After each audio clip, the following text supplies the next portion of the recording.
Hey friends, இன்றைக்கி Monday morning எடுத்த video தான் இது. ஸோ நைட் நல்லா மழை பெஞ்சிருந்தது. கிளைமேட்டும் நல்லா சூப்பராக ஜில்லுன்னு இருந்துச்சு. ஸோ பசங்களுக்கு வந்துட்டு லன்ச் ரெடி பண்ணுறக்காண்டி கிச்சனுக்குள்ளே வந்தாச்சு. வேகமாக உலைய வச்சுட்டு பிச்சு போட சாம்பார் பண்ணலான்னு தான். அதான் 10 நிமிஷத்தில் பண்ணி முடிச்சிடலாம்.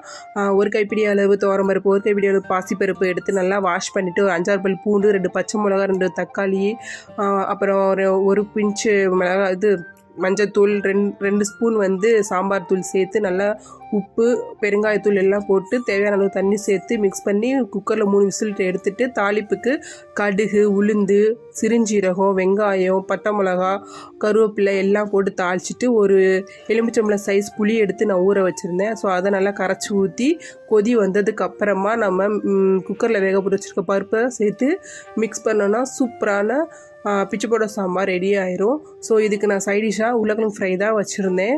டேஸ்ட்டு சூப்பராக இருந்துச்சு. நீங்களும் ட்ரை பண்ணி பாருங்கள்.